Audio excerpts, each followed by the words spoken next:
Hey everyone, today I'll show you how to turn any blog post into a clean presentation using Tome AI in just minutes. Let's get started.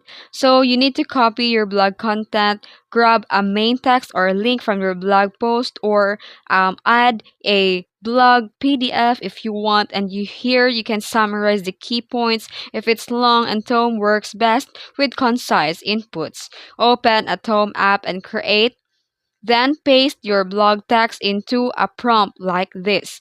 Turn into a 6 slide presentation with visuals. And here you can edit visuals, you can change layouts, customize, and add brand colors. Then here you can share with a link or export as PDF for quick pitches or social content.